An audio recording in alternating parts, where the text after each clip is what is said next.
हिंदी में गलत भी हो जाएगा।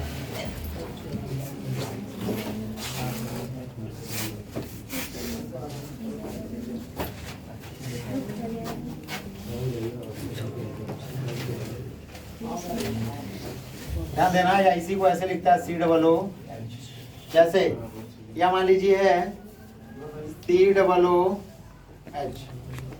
एक जोड़ेगा ना, या ऐसे O डबल बॉन्ड COH, एक जोड़ना है, इसको हाइड्रोजन जोड़ लिया, हो गया HCOOH।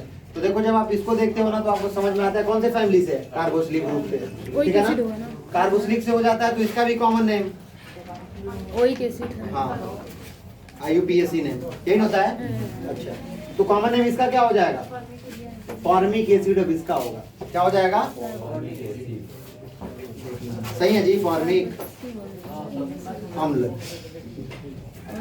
फॉर्मिक अम्ल या फॉर्मिक एसिड। लेकिन IUPAC जब लिखते हैं ना तो इसमें भी उसी तरीके से चलता है, समझिएगा कैसे चलता है।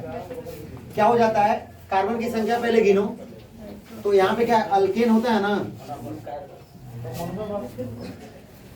एल्केन में ही हटा के यहाँ पे लिखते हैं OIC, नहीं बोलते हैं OIC, अरे अंग्रेजी में एक शब्द है। अल्केन में क्या, अल्केनोइक एसिड, मतलब अब अल्केन में क्या एक कार्बन है तो क्या हो जाएगा, मेथेन ई हटा दो, OIC एसिड, यानी क्या हो गया, एथेनोइक, ठीक है। इसी तरह ethanoic acid, propanoic acid, butanoic, जितना भी आएगा उतना ओइक ओइक लगा के एसिड लिखते जाएंगे, हो जाएगा, ठीक है ना।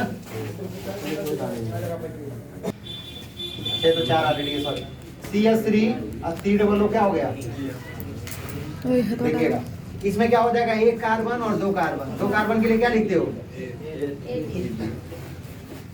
एथ लिखते हो। लेकिन मैंने क्या बोला, अल्केन में ई हटा के ओइक एसिड जोड़ा जाता है, तो इसका नाम वैसे दिखते तो एथेन बोलते, दो कार्बन रहता कंप्लीट रहता है, एथेन बोलते, ई को हटाया है, अब इसमें हमको लगाना OIC, और फिर क्या हो गया, एथेनोइक एसिड, समझ में आ गया ना, ये चीज हो जाता है। ऐसे ही प्रोपानोइक एसिड हो जाता है।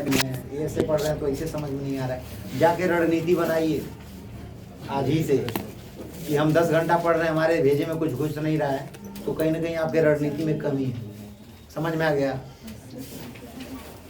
आपकी रणनीति अगर अच्छी नहीं है तो आप कितना भी पढ़ोगे ज्यादा दिमाग में जाएगा नहीं और अच्छे से समझ में नहीं आएगा। खूब ज्यादा पढ़ने से नहीं होता है, या ऐसा भी नहीं कि ये बच्चा बहुत ब्रिलियंट है, वो 2 घंटे पढ़ रहा है तो मैं भी 2 घंटे पढ़ूं। अपने IQ की कैपेसिटी को पहचानिए कि हमारे IQ की कैपेसिटी क्या है, कितने देर में मैं कैच करता हूँ।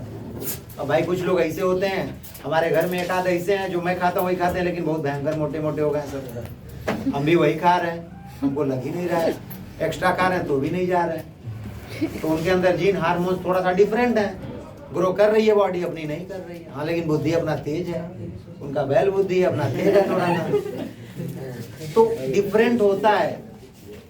लेकिन हम ये जस्टिफाई नहीं कर पाते। हम एग्जाम्पल तो बहुत बेस्ट वाला देते हैं, अरे उनको देखे थे वो गरीब परिस्थिति से निकल के आज देख रहे हो कैसे है, लेकिन इन्हें देखते थे उनका IQ कैसा था, उनका स्ट्रगल कैसा था, मेहनत कैसी थी, वर्किंग प्रोसेस कैसा था, ये कुछ नहीं हम देखते हैं। हम सिर्फ देखते हैं पता है कहाँ से, जहाँ वो गिरे थे जमीन पे और फिर ऊंचाई पे पहुंचे, लेकिन उसके बीच में कितनी सीढ़ियाँ थी, और सीढ़ियों पे कहीं बारिश हुआ था, पानी लगा था, कहीं फिसलन था, कहीं कुछ था, कहीं टूटा फूटा, कैसे वो चढ़ा बंदा ये नहीं देख पाता।